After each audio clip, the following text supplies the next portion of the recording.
y'all, this video is to go over how to make your safari animals. Let's get started.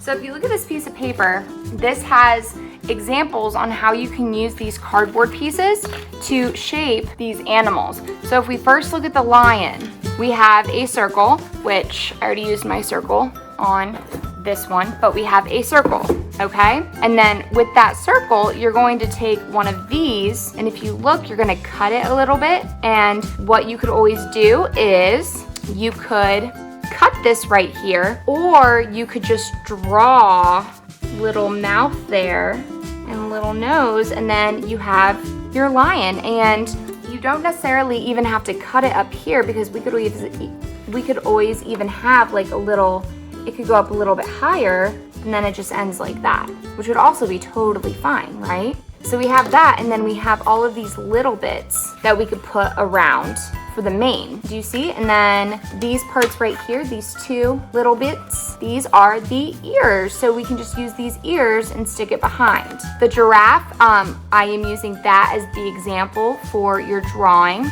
So we're gonna skip that one.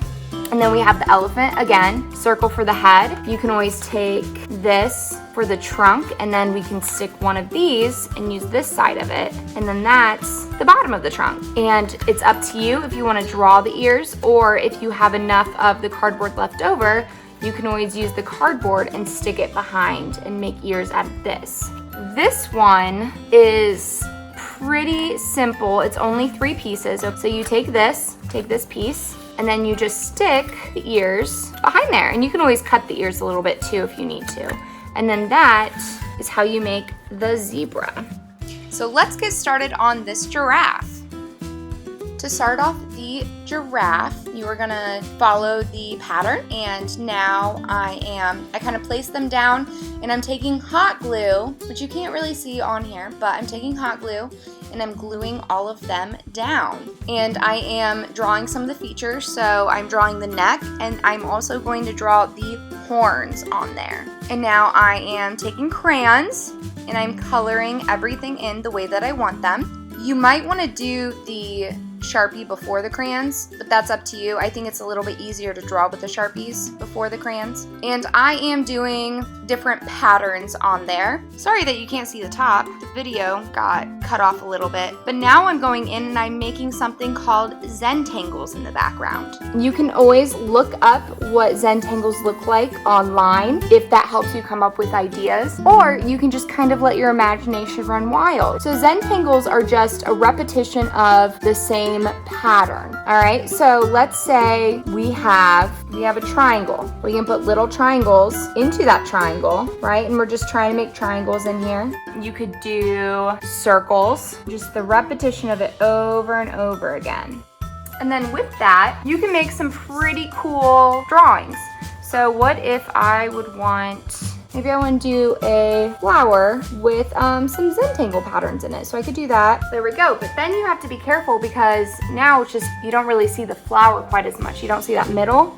So maybe you want to darken parts to make other parts pop out. Or you can also do this with color. So after you draw the whole thing, you could always color it like a flower, and that would make it stand out a little bit more. And these are some techniques that you are going to use when it comes to making your safari animals.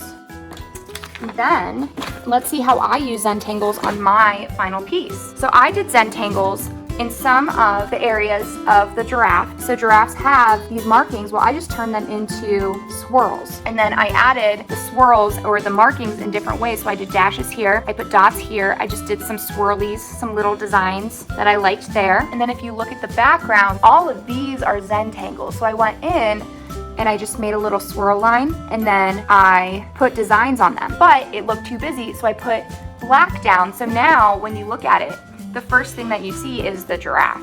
So I put the emphasis, I put the focus on the giraffe that way.